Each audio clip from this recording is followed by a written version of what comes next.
This video I'm gonna be breaking down Euro USD in pretty much what it did during New York session, and I actually called this trade in the signal group. This buy limit right here, it didn't activate by like 1.5 pips, 2 pips, and you can see that the direction did play out. So even though the trade didn't activate, I'm gonna still do this breakdown because I know this breakdown is gonna help a lot of you guys, and you'll still be able to get value from this breakdown. So let's delete everything and draw my start from. Let's delete everything and do my chart from scratch. So here we go. Let's delete everything. And first things first, we're going to draw the highs and lows of days. So we're going to turn our session based indicator on, and we're going to do this. So if we're trading on Monday, the high and low of day is going to be coming from Friday, which is going to be one previous trading day before. Keep this in mind. So if we're trading on Monday, the high and low of day comes from one previous trading day before. It's going to be the highest and lowest point between Frankfurt and New York session. And I like to do this on the M5 time frame. So this is how we're going to do it. This is Friday's price. It's going to be the highest and lowest point between these sessions right here. And then this is the highest point right here, high of day. So this is going to be our high of day. And then this is going to be our low of day. This is the lowest point right here. Low of day. And notice how it's in a session. It cannot be like, for example, if there was a candle down here, it would not be the low of day, even though it's lower than this point, because it is not in a session. It has to be in between these sessions right here. Asia session does not count. So this is Monday. Here we have a high and low of day from Friday. And then now we're going to draw the previous high and previous low of day, which is going to be two previous trading days from what we're trading. So if we're trading on Monday, it's going to be two previous trading days, which is Friday and Thursday. So same concepts, the highest and lowest point between Frankfurt and New York session. This is the previous high of day.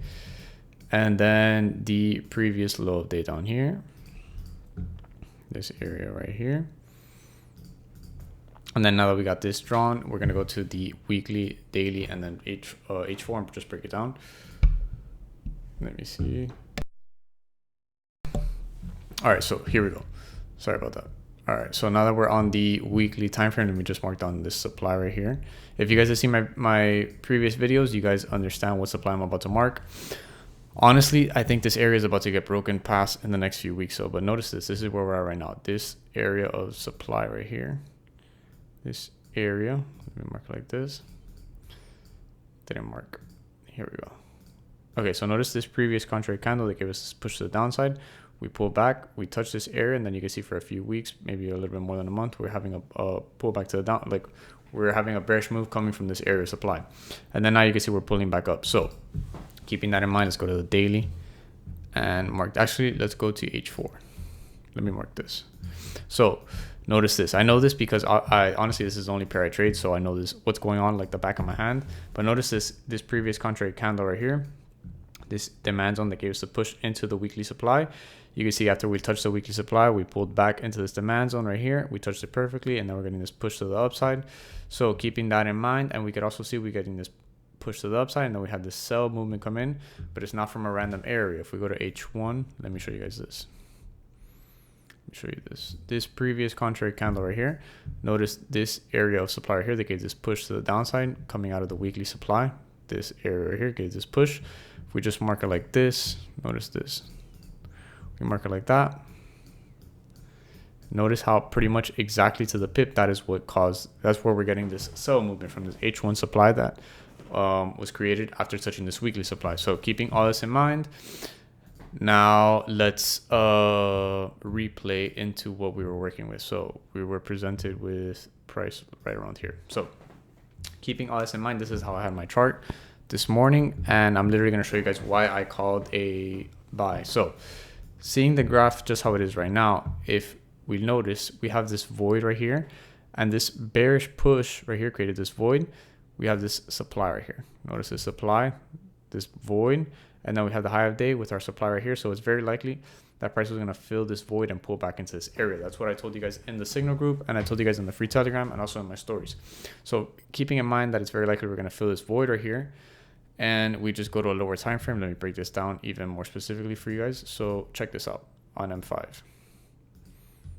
Check this out. I'm gonna blow your mind, guys. So look at this. Notice this. As soon as I come to the graph, this is what I'm presented with. I notice this area of demand right here on M5 that's being respected. Notice this. crap, like that. Area of demand right here, this previous contract candle that gave us this push right here. And then notice how this is literally what I had drawn, and then now we're just going to fast forward and we're going to work with what price does. So let's fast forward and see what price does. Notice this, boom, price does this. Price uses this area of demand and gives us this push to the upside. So automatically I already know nothing is stopping price up until this area up here. I am not looking for sells, I'm looking for buys to get us to continue this move to the upside. So if we go to M15, notice this. Notice how we have this area of demand that was created during New York. After we touch this area of demand right here, you can see we pulled back, touched it literally to the pip very specifically. Then we got this volume. And then notice how we created this another area of demand right here on M15. And also, I mean on M5. And then on M1, if I go down, notice this area right here. This area right here. So we have an M5, M1 demand zone in confluence. This is the M5, this is the M1. Notice this previous contrary candle right here before this push. And then on M5, you can see it's this previous contrary candle right here before this push. So it's a very valid area. And actually, if I go to M15, I know there's exactly. If I go to M15, there's an area of demand as well. So notice this, M15 demand, M5 and M1 on confluence. Very, very high probability trade. Actually, let me delete this middle one. So just keep this one in mind, M15 and M1. So it's a very high probability trade for price to pull back into this area to continue the move to the upside. So I called a buy limit right here. Check this out. I called a buy limit right here in this M1 demand zone. This is what I get for being too precise. So notice this. Price pulls back to this area. This is literally the trade that I called to the signal group. 3-1 right here. Crap, right here. Okay, so check this out. This is literally the parameters for the trade. So I was just waiting for price to pull back to continue the bullish move up into this area here. So we're waiting for price to pull back here to continue the move. Let's see what happened. Boom, notice this. Notice this right here. So notice how price kind of creates this area of supply right here. This area right here, get this push, and then we're using it right here. But this is only going to be used to bring us back down here to continue the move. So watch this. Actually, right here like that. All right, there we go. There we go. All right, so check this out. Price is pulling back. I don't know. All right, check this out. And then right around, I think it was 11:02. So somewhere around here. Check this out. Right around here. Notice this. Notice how, I don't know why I did this on M1. I should have done this on M5. So check this out. Let me actually do this on M5 because it is going to take forever. So, all right, perfect. This is what I want to do a lot faster. So check this out, guys. Notice how price broke past this area of supply right here, which was used to bring us back to this area of demand to continue the move. So we delete this. And notice how price did not touch our price did not touch our buy limit because, I'm sorry, it's a little late, but price didn't touch our buy limit because it used the M15 one. And you could tell that it didn't, like by a hair, by I think it's like 10% of a pip, it didn't touch it. But you could see how accurate these zones are. This was our buy limit right here, literally just beneath it. I mean, price pulled back literally just a pip away from our buy limit. But you could tell how price pulled back to this area to continue the move to, you're going to see right now. So if we take this out, notice this.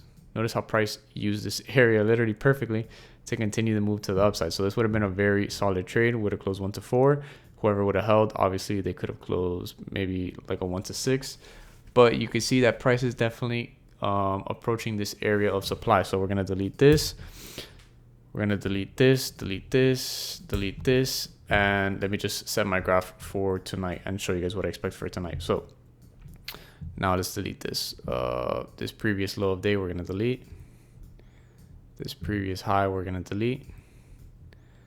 And then this high of day is going to become the previous high of day. And then this low of day is going to become the previous low of day. And then now, since we're going to be trading on Tuesday, the high and low of day is going to be coming from Monday. So I'm literally just setting my graph up for tomorrow. So check this out. This is going to be the highest point right here, high of day. Keep in mind, guys, do this on M5 time frame. It's the most accurate. And this is the low of day right here. Low of day right here. And then notice how pretty much right now, we're literally about like an hour away from London opening up. And you can see how we're approaching this area of supply right here on H1 that gave us this push to the downside. So very, very likely we're going to see some sells come in from this area tonight during London. If not, if price does not respect this area, then we're going to see the bullish move come up into this area right here. Let me mark this up here like that. Let me see how long this video is. But yeah, let me see. But yeah, I hope you guys enjoyed this video. I dropped a lot of sauce for you guys, so please like, comment, subscribe, and I'll see you guys on the next one. Peace.